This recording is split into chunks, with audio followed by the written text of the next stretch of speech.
Hi guys, welcome back to another video in Golang.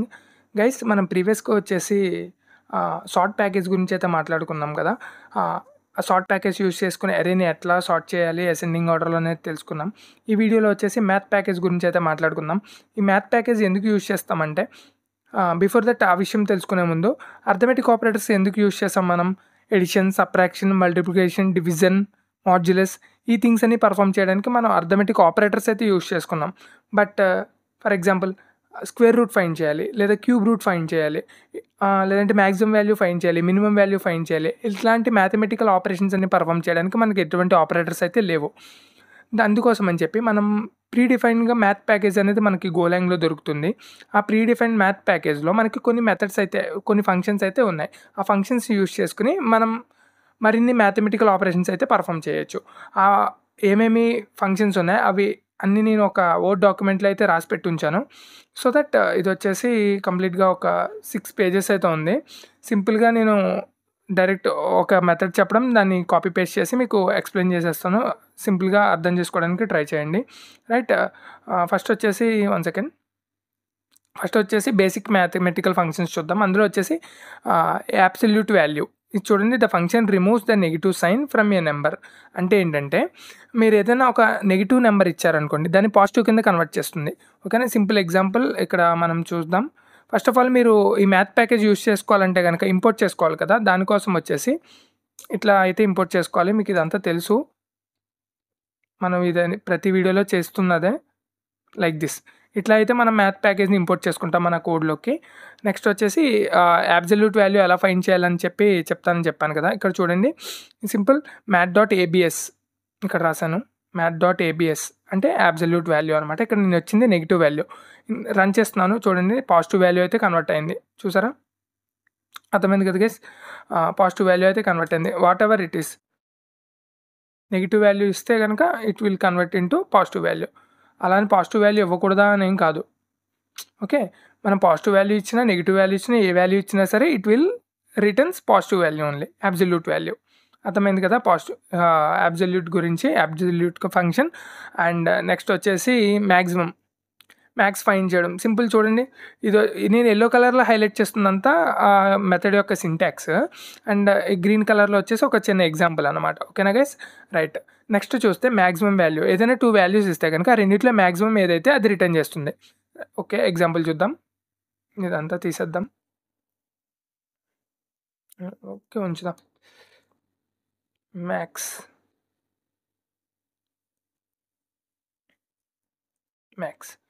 Guys, నేను ప్రతి ఫంక్షన్లో ఒక థింగ్ అయితే కామన్గా ఉంటుంది. ఆ థింగ్ ఏంటనేది మీరు ఫైండ్ అవుట్ చేయండి. మీరు ఫైండ్ అవుట్ చేస్తే కనుక కమెంట్ చేయండి, ఆర్ఎల్స్ నేను వీడియో లాస్ట్లో అయితే చెప్తాను. ప్రతి ఫంక్షన్లో ఒక విషయం అయితే కామన్గా ఉంటుంది. రైట్, మ్యాథ్ అనేది ఏం కాదు, ఇంకో థింగ్ అయితే కామన్గా ఉంటుంది. అది ఏంటనేది ఫైండ్ అవుట్ చేయండి, నేను లాస్ట్లో చెప్తా. సింపుల్, ఏం కాదు, అది చిన్న థింగ్. రైట్, నెక్స్ట్ వచ్చేసి ఇప్పుడు నేను 2 వాల్యూస్ అయితే పాస్ చేశాను కదా. అవుట్పుట్ చూద్దాం. అవుట్పుట్ ఏమొస్తుంది? 44 వస్తుంది. అబ్సల్యూట్లీ మ్యాక్సిమం వాల్యూ 44 కాబట్టి max value 44. Like this. Next ఇంకా ఉన్నాయి. మినిమం వాల్యూ ఫైండ్ చేయడం కూడా సింపుల్. ఇక్కడ మ్యాక్స్ అని ఉంది, నెక్స్ట్ వచ్చేసి మినిమం వాల్యూ. ఇది వచ్చేసి మినిమం వాల్యూ రిటర్న్ చేస్తుంది. రైట్, చూద్దాం.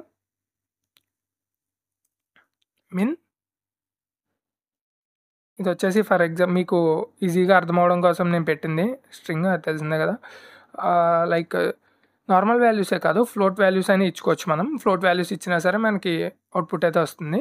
చూసారు కదా, ఈ రెండిట్లో వచ్చేసి మినిమం వాల్యూ 33.77 కదా. Like that. నెక్స్ట్ ఇంకేమున్నాయి? మాడ్. సేమ్ మనం మాడ్యులస్ ఫంక్షన్ యూస్ చేసినప్పుడు ఏదైతే అవుట్పుట్ వస్తుందో సేమ్ అవుట్పుట్ అయితే ఇది కూడా రిటర్న్ చేస్తుంది. మాడ్యులస్ ఆపరేటర్ యూస్ చేసుకున్నప్పుడు మనకి ఏదైతే అవుట్పుట్ వస్తుందో మాడ్ ఫంక్షన్ యూస్ చేసుకున్నప్పుడు కూడా సేమ్ అవుట్పుట్ అయితే వస్తుంది. మాడ్ ఎందుకు వాడతాం తెలుసు కదా. ఏదైనా 2 నెంబర్స్ డివిజన్ చేసుకున్నప్పుడు రిమైండర్ కావాల్సి వచ్చినప్పుడు మాడ్యులస్ అనే ఫంక్షన్ యూస్ చేసుకుంటామని చెప్పి. రైట్, అది కూడా ఎగ్జాంపుల్ చూపించేస్తాను. ఫర్ ఎగ్జాంపుల్ 10ని 3తో మాడ్ చేద్దాం. మీన్స్ ఇది ఎట్లా కన్వే అవుతుందంటే, 3ని 10తో మనం డివిజన్ చేస్తే కనుక, రైట్, 10తో డివిజన్ చేస్తే మనకి ఎన్ని టైమ్స్ పోతుంది? 3 టైమ్స్, అంతే కదా, 9. సో మనకి రిమైండర్ ఏమొస్తుంది? 1 కదా. సో ఈ రిమైండర్ 1 మనకి అవుట్పుట్ రావాలన్నమాట. ఈ రిమైండర్ కోసం అని మనం మాడ్యూల్స్ అనేది యూజ్ చేసుకుంటాం, రైట్? అది మీకు అవుట్పుట్ చూపిస్తాను. చూడండి, అవుట్పుట్ 1. ఇన్ కేస్ మనం ఇక్కడ 5 టేబుల్ యూజ్ చేసుకున్నాం అనుకో, 2 టైమ్స్ రిమైండర్ 0 వస్తుంది. సరిపోయిందా? సింపుల్. మనం ఇదే థింగ్ని మనం ఈ ఆపరేటర్ యూజ్ చేసి కూడా చేయొచ్చు. మాడ్యులస్ ఆపరేటర్ మనకు ఉంది కదా, చూపిస్తా 1 సెకండ్. 10 మాడ్యులస్ 5 సేమ్ అవుట్పుట్ వస్తుంది. రెండింటికి డిఫరెన్స్ ఏమి ఉండదు. జస్ట్ వాళ్ళు ఒక ఫంక్షన్ ఇచ్చారు అంతే, అందుకనే డిఫరెన్స్ ఏం లేదు, రైట్? నెక్స్ట్ వచ్చేసి అంతే, బేసిక్ మ్యాథమెటికల్ ఫంక్షన్స్ అయితే ఇవి. నెక్స్ట్ వచ్చేసి పవర్ అండ్ రూట్స్. ఇది చూస్తే POW, పవ్ అంటే మనం స్క్వేర్ రూట్స్ చేస్తాం. స్క్వేర్ రూట్స్ కాదు, 2/2, 2/3, 2/4 అట్లా చేస్తాం కదా. ఇక్కడ మీకు ఎగ్జాంపుల్ చూస్తే 2/3 = 8, లైక్ దట్. ఫస్ట్ వచ్చేసి కింద ఉన్న వాల్యూ ప్రిఫిక్స్ వాల్యూ, పైన 3 వచ్చేసి పవర్ వాల్యూ. ఓకేనా? సింపుల్. ఈ ఎగ్జాంపుల్ కూడా ఒకసారి నేను కాపీ చేస్తున్నాను. ఇక్కడ డైరెక్ట్ పేస్ట్ చేసేద్దాం, పవర్ని 2 తీసేద్దాం. చూడండి గైస్, 2/3 = 8 మనకు వాల్యూ తెలుసు కదా. సింపుల్. 2 2s ఎంత? 4, 2 అంతే 4, లైక్ దిస్. మీరు ఏ వాల్యూ అయినా సరే మీరు మెన్షన్ చేసుకోవచ్చు, దానికి తగ్గ అవుట్పుట్ అయితే వస్తుంది. ఇది వచ్చేసి పవర్ వాల్యూస్ ఎలా ఫైండ్ చేయాలని చెప్పేసి. నెక్స్ట్ ఇంకేమున్నాయి? Square root. Absolutely square root తెలిసిందే కదా. √16 = 4, లైక్ దట్స్. 1 సెకండ్, ఇది కూడా అవుట్పుట్ మీకు సింపుల్గా ఒకసారి చూపించేస్తాను. 4 ఎగ్జాంపుల్ మీకు ఇక్కడ చూడండి. పాస్ చేసుకుని చదవండి. ప్రతి ఫంక్షన్ పాస్ చేసి ఒకసారి చదవండి, రీడ్ చేయండి, సరిపోతుంది. నెక్స్ట్ వచ్చేసి క్యూబ్ రూట్. ఇది నేను అసలు ఎప్పుడు యూజ్ కూడా చేయలేదు, నాకు అవసరం పడలేదు. బట్ ఫంక్షన్ వాళ్ళు ఇచ్చారు, మనం చూస్తాం. సింపుల్. ఇవన్నీ ఒకసారి నోట్ చేసుకొని ఒకసారి ప్రాక్టీస్ చేయండి. సింపుల్, ఏం కాదు. ఇట్లాంటివి ఉంటాయని తెలుసుకోండి అంతే, ఎప్పుడో ఒకప్పుడు యూజ్ అవుతాయి. అంతేగాని బై హార్ట్ చేయాల్సిన అవసరం ఏం లేదు, right? Cube root CBRT. Okay, square root అంటే SQRT, right? Cube root of 3. ఇది క్యూబ్ రూట్ అంటే ఎట్లా అంటే 1 సెకండ్, 3 × 3 × 3 ఇట్లా క్యూబ్ రూట్, లైక్ దిస్. ఇట్లా ఏదైనా ఒక నెంబర్ అలా క్యూబ్ చేస్తే కనుక అవుట్పుట్ వస్తే కనుక దాని యొక్క వాల్యూ ఇక్కడ చూపిస్తారు. స్క్వేర్ రూట్ కూడా తెలుసు కదా మీకు. స్క్వేర్ రూట్ అయితే టూ వాల్యూస్ ఉంటాయి, లైక్ దిస్. ఇది బేసిక్ మ్యాథమెటిక్స్ మీకు అందరికీ తెలిసిందే, మళ్ళీ నేను ఎందుకు ఎక్స్ప్లెయిన్ చేస్తున్నాను, రైట్? రౌండ్ ఫంక్షన్స్ అంటే మీరు ఇక్కడ చూడండి, ఇది కొంచెం జాగ్రత్తగా వినండి. రౌండ్ ఫంక్షన్స్ అనేది, రౌండ్ ఫంక్షన్ ఇక్కడ చూడండి, round x to the nearest integer అంటే మీరు ఇక్కడ 4.7 ఇచ్చారు. 4.7 అనేది దేనికి నియరెస్ట్గా ఉంది? 4కి నియరెస్ట్గా ఉందా, 5కి నియరెస్ట్గా ఉందా? 5కి నియరెస్ట్గా ఉంది కాబట్టి అవుట్పుట్ అనేది 5 వస్తుంది. అంటే ఫ్లోట్ వాల్యూస్ని ఎలిమినేట్ చేస్తున్నాం అనమాట మనం ఇక్కడ. లైక్ ఇప్పుడు చూడండి, 4.2 ఇచ్చాం, దీన్ని రౌండ్ చేస్తే ఎంత అవుతుంది? 4 అవుతుంది. అర్థమైందే కదా గైస్? మీరు ఫర్ ఎగ్జాంపుల్ 10.5 మార్కులు వచ్చినాయి అంటే మీకు ఎన్ని మార్క్స్ వేస్తారు? పేపర్ మీద 11 మార్క్స్ వేస్తారు కదా, సీల్ చేసి, అంటే దానికి ఒక 0.5 యాడ్ చేసి అట్లా అనమాట. లేదు 10.1 వచ్చిందనుకోండి, అప్పుడు ఏం చేస్తారు? 10 మార్కులు వేస్తారు. అట్లా సింపుల్. ఈ రౌండ్ ఫంక్షన్ ఎట్లా పనిచేస్తుంది అనేది అర్థమైంది కదా. మీకు డిఫరెన్స్ చూపిస్తాను, అవుట్పుట్లో మీకు క్లారిటీ వస్తుంది. చూడండి, 4.7 ఇస్తే అవుట్పుట్ 5 వచ్చింది, 4.2 ఇస్తే అవుట్పుట్ 4 వచ్చింది. ఓకే, 4.5 ఇస్తే లెట్స్ సీ, ఆటోమేటిక్గా సీల్ అవుతుంది. 4.5 ఇచ్చినా సరే మనకి 5 అనే చూపిస్తుంది రౌండ్ చేసి. బట్ 4.4 ఇస్తే మాత్రం అవుట్పుట్ మాత్రం 4 వస్తుంది. మీరు అబ్జర్వ్ చేయండి, అర్థమైంది కదా. 4.5 అండ్ అబోవ్, 4.6 అయినా, 4.7 అయినా, 4.8 అయినా, 4.9 అయినా, ఏదైనా సరే మీకు అవుట్పుట్ 4 వస్తుంది, 5 వస్తుంది. ఆర్ఎల్స్ 4.4320 ఉన్నా సరే మీకు అవుట్పుట్ 4 వస్తుంది. నేను ఫస్ట్ లైన్ గురించి అయితే మాట్లాడుతున్నాను, అర్థమైంది కదా గైస్, రైట్? రౌండ్ ఫంక్షన్ ఏం చేస్తుంది? పెద్ద నెంబర్ ఉంటే సీల్ చేస్తుంది 4.5 అబోవ్ ఉన్నదాన్ని, రైట్? నెక్స్ట్ వచ్చేసి ఫ్లోర్. ఇందాక ఇది వచ్చేసి ఏం చేసింది? 4.5 కన్నా అబోవ్ ఉంటే 5 అని చెప్పింది. 4.4 కన్నా డౌన్ ఉంటే కనుక 4 అని చెప్పింది కదా. బట్ ఫ్లోర్ ఏం చేస్తుందంటే మీరు ఎంత నెంబర్ అయినా ఇవ్వండి, 4.0 ఇవ్వండి, 1 ఇవ్వండి, 2 ఇవ్వండి, ఏది ఇచ్చినా సరే ఓన్లీ ఈ ఒక్క వాల్యూ మాత్రమే తీసుకుంటుంది, లైక్ తగ్గిస్తుంది. అది మీకు ఇంకా నేను ఎక్స్ప్లెనేషన్ ఇక్కడ ఇస్తాను. ఇది వచ్చేసి ఫ్లోర్ ఫంక్షన్ వచ్చేసి ఇదిగోండి 4.7 ఇచ్చా. మామూలుగా మనం రౌండ్ యూజ్ చేస్తే ఏమవుతుంది, 5 వస్తుంది అవుట్పుట్, రైట్? కానీ ఇప్పుడు చూడండి 4 వస్తుంది, చూసారా?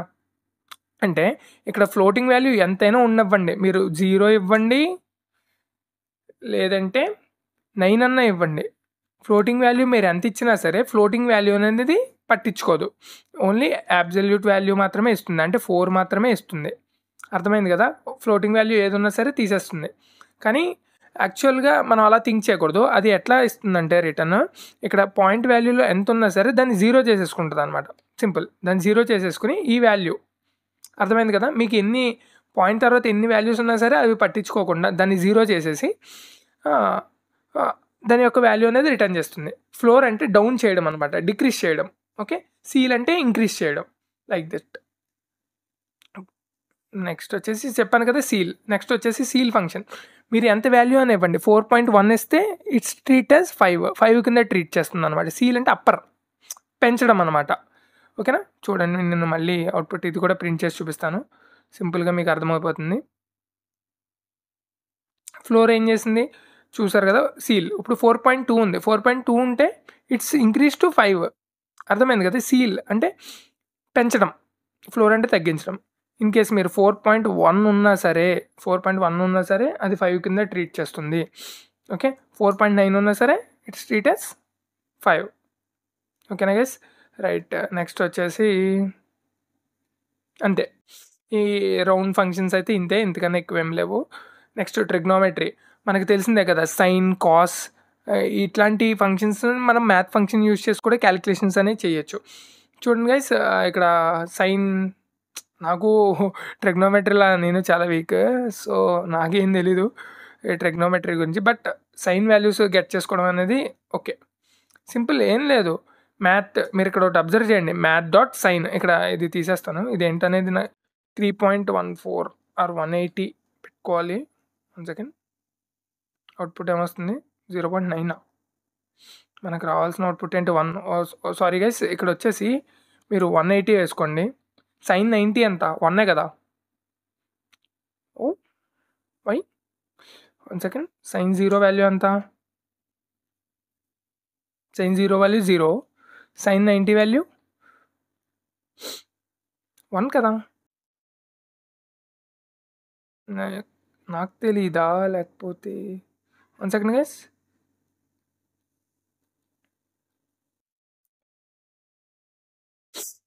ఓకే, సైన్ 90 వాల్యూ వచ్చేసి 0.89 అంట. నాకే ట్రిగ్నోమెట్రీ రాదు. కాస్ 90 వాల్యూ అంతా 0. ఓకే, నెక్స్ట్ వచ్చేసి చూడండి గైస్, కాసైన్ వాల్యూ ఫైండ్ చేయడానికి. ఓకే, కాస్ 90 వాల్యూ వచ్చేసి 0 అంట, కాస్ 0 వాల్యూ 1 అంట. చెక్ చేద్దాం. రైట్, సైన్కి అయితే తెలిసింది కదా, మ్యాట్ డాట్ సైన్ అని చెప్పేసి.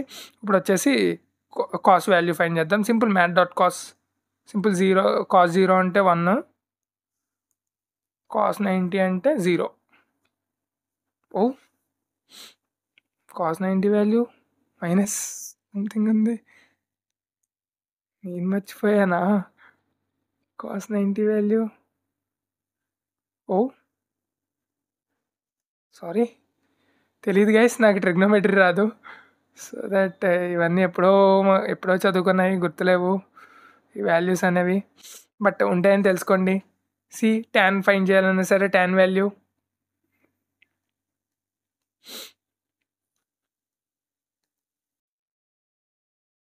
రైట్, ఇది కూడా మీకు ప్రింట్ చేసి చూపిస్తా.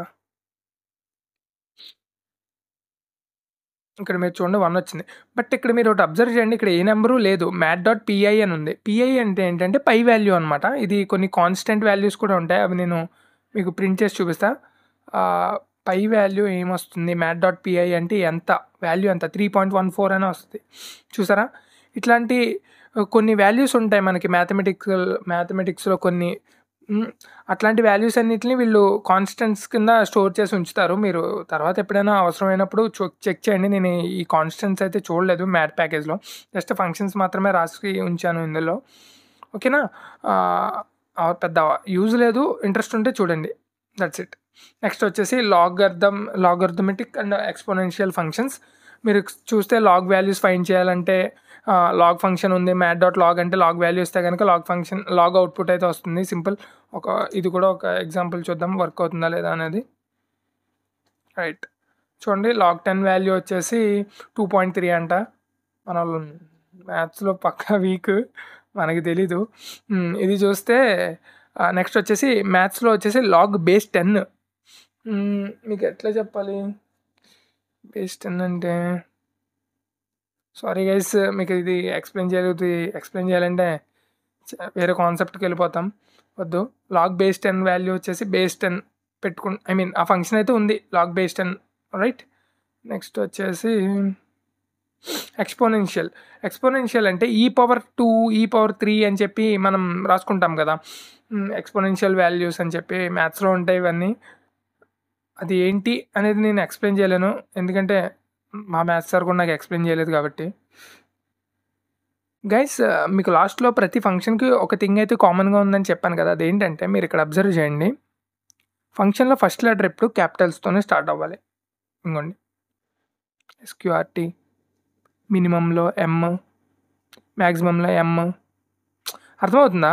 మోడ్, క్యూబ్ రూట్, ఇట్లా మీరు ఏది చూసినా సరే, రౌండ్, సైన్, రైట్, లాగ్, ఇట్లా మీరు ఏది చూసినా సరే ప్రతి ఫంక్షన్ యొక్క నేము క్యాపిటల్ లెటర్తో మాత్రమే స్టార్ట్ అవుతుంది. అలానే మీరు మీ ప్రీ డిఫైన్డ్ ఫంక్షన్స్ రాసుకోవడం నేను ఆల్రెడీ ఒక వీడియో చేశాను కదా, మీరు అలా ఏదైనా మీ ప్రీ డిఫైన్డ్ ఫంక్షన్స్ రాసుకున్నప్పుడు కూడా మీరు ఫంక్షన్ నేమ్ వచ్చేసి క్యాపిటల్ పెట్టుకోండి. అది మ్యాండేటరీ అంటే మ్యాండేటరీ కాదు, but it is a industry standard. ఓకేనా, మీరు వేరే ఏ కంపెనీకి వెళ్ళినా, ఎక్కడికి వెళ్ళినా, ఎక్కడ వర్క్ చేసుకున్నా సరే ఫంక్షన్ నేమ్స్ ఎప్పుడు ఫస్ట్ లెటర్ వచ్చేసి క్యాపిటల్స్ పెట్టుకోండి. That's it guys. ఈ వీడియోకి అయితే ఇంతే. యాక్చువల్లీ నేను 6th స్లైడ్ కూడా తయారు చేసుకున్నాను, బట్ ఆ ఫంక్షన్స్ వర్క్ అయితే అవ్వట్లేదు, అందుకని చెప్పి నేను రిమూవ్ చేశాను. నేను చెక్ చేయలేదు అవి వర్క్ అవుతాయని చెప్పి, నేను ఏదో డాక్యుమెంటేషన్ చదివి అది ఇక్కడ పెట్టుకున్నాను, బట్ వర్క్ అవ్వట్లే. ఓకే, ఈ 5 చూడండి సరిపోతుంది. That's it guys. ఈ వీడియోకి అయితే ఇంతే. Thank you for watching.